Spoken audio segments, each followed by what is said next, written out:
What's happening, everybody? The Acolyte wrapped last week, and despite being review bombed in advance and during the show, I stuck with it hoping it went somewhere interesting, and well, it went somewhere interesting. There's some things that I was massively excited about, and some things I strongly disliked as they happened.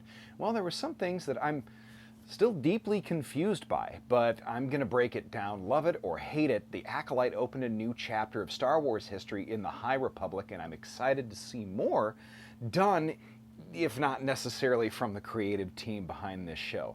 Maybe some of that creative team. Anyway, we'll get into it. I'm Dan Umphin, and this is the Doomcast.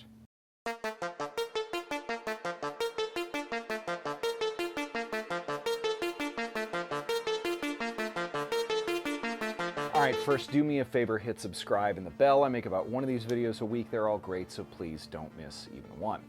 So if you're new to this channel, a thing I don't tend to do is get really negative on things that I don't like. I tend to just gloss over those things and review things that I think about positively. I do get into things that I don't like every once in a while, but I try to make this channel more about things that I like and promoting positivity than promoting negativity. That said, there were things that I liked about The Acolyte. The thing is, I don't think I liked all of it. Anyway, quick synopsis of the show. First, please understand that there are going to be massive spoilers here. Also, my brief synopsis is going to be in chronological order and not in order of the episodes in which they happened, but here it goes. On Brendock 16 years ago, a coven of Night Sister witches lived and established a settlement around a virgins, a force phenomena which can, amongst other things, create life. Mother Anastasia and Mother Coral created May and Osha, one person in two different bodies. When four Jedi discovered this, they approached the Night Sisters and insisted on testing the girls, offered Osha the ability to come with them and train as a Jedi after she expressed interest in doing so at the protestation of their mothers. But when Master Sol tried to kidnap or forcibly rescue Osha, depending on your point of view, a battle ensued in which Sol and Coral instigated, and Sol eventually murdered Anastasia. May started a fire, which ended up burning their entire temple, and at the end, the witches were all dead. The Jedi survived and fled with Osha, covering up what they did, thinking May had possibly died. They were wrong. They survived, and in time was discovered by the Stranger, an apprentice of who we can only assume is Darth Plagueis. Plagueis? I'm not quite sure. Stranger, also known as Khmer, trained her in dark force arts, but gave her just kunai, I guess. Anyway, May subsequently was tasked with attacking and killing the four Jedi who killed her coven, one at least without a weapon, which she started out doing pretty well with Indara, and then Tobin, surprisingly, who just offed himself, and then she traveled to Kofar to kill Kalnaka, who was, at that point, May was having some second thoughts. After meeting Osha for the first time, she thought Osha had died, and discovered that Khmer, the Stranger, had already killed Kalnaka once she got there. At this point, the Stranger then confronts and kills a posse of Jedi single-handedly, and only Sol and Osha survive. May, however, switched places with Osha, who traveled with Khmer to his homeworld and learned some of his background while May heard Sol's confession of events. Both teams returned to Brendock, final confrontation of which May and Osha learn the whole truth, and Osha appears to turn to the dark side, while May leaves with the Jedi, who cover the entire affair up to the Galactic Senate. So, a lot to unpack. I'm going to start off with the stuff that I liked or loved. First of all, I like the Night Sisters in Clone Wars. I wanted to know more about their philosophy and their use of the Force, and it was cool to see them show up. It was also interesting to see that it wasn't strictly Dathomirians either, but there's a lot here that just felt very left out, and I'm not uncomfortable with the unexplained. That's half the fun of all Star Wars. Mystery Box TV writing, however, is not that. It's not to say that this is all Mystery Box TV writing, but I think there's elements of it at play. I think Mystery Box stuff is just terrible, lazy storytelling. You don't actually have a plot of where to go, you just leave things left out. The beauty of the original trilogy of Star Wars was they had a good plot and a direction in the story, but the stuff that they couldn't explain, they just hinted at lore and never actually went into it. The Jedi Knights were the guardians of peace and justice throughout the galaxy, before the Dark Times, before the Empire.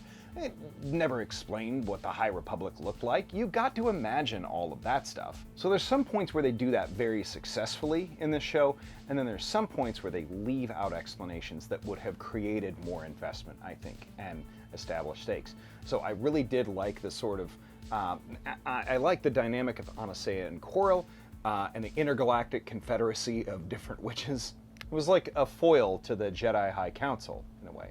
I also enjoyed some of the other lore elements that you got. An on-screen cameo of Darth Plagueis, the inclusion of Cortosis as an actual material, now canon in the new Star Wars universe. Presumably the planet, which may be Baldemnic from the Tartakovsky Clone Wars. I don't know. That seems like a likely candidate. I also enjoyed the lightsaber fights, especially episode 5. That was great. The finale, that was great. Also, Kelnaka, a Wookiee Jedi with a lightsaber. I've been waiting for that for decades, so that had me pretty stoked. There were also points where the camera in some of those fights felt a little bit messy. I'm not going to complain too much, and I'm not going to go through a whole fight frame by frame like some channels do. Lightsaber stuff, pretty cool. I enjoyed it.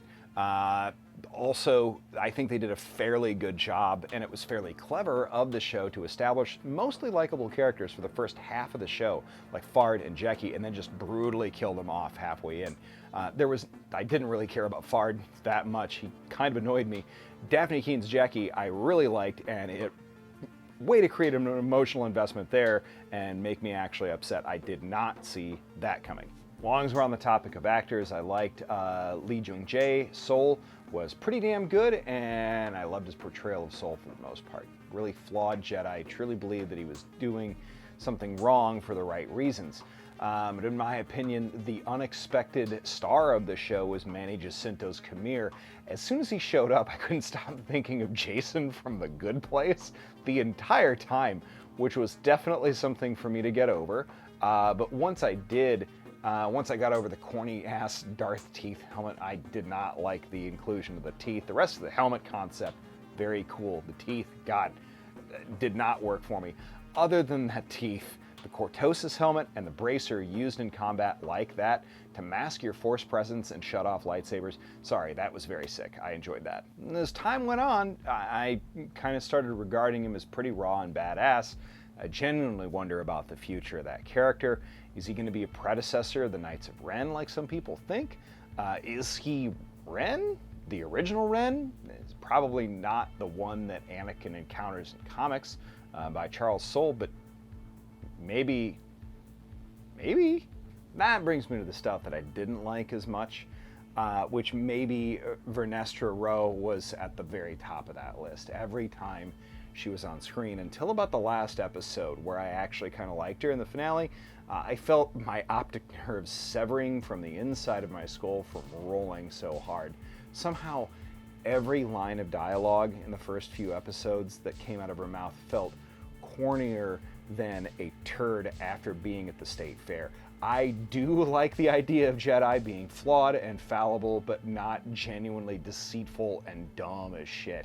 But I guess we also got to see Yoda, which, okay, so is Yoda a liar too? Because he apparently knew that the Sith had been around, and just, wow, from a certain point of view. There were definitely moments of dialogue and lore that seemed pretty corny throughout as well. Some of May and Osha's conversations were almost grating. The two characters were played exactly the same, and it eventually made sense why they were being played exactly the same, but it was sure weird for a while. A lot of the first few episodes felt ripe with canned and corny dialogue, some weird pacing, even some of the stuff coming out of Saul and Kamir's mouths, who were mostly my favorite characters from the show, was just dumb. The Pip droid and Basil were both fine. I could have done with a little bit more information about Basil. That would be cool. Hopefully we'll get that. I felt like Pip as a pocket droid tool rather than a full-size droid like real character sort of defeated the idea of a droid, and it lacked the personality and fun that most droids usually have. But in general, the unanswered questions really stick in my craw.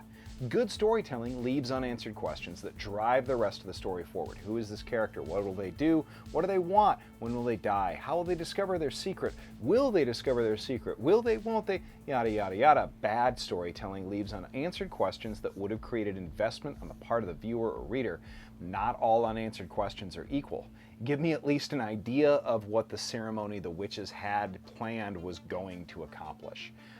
Give me at least a vague idea of what they were there for in the first place, other than just being around virgins.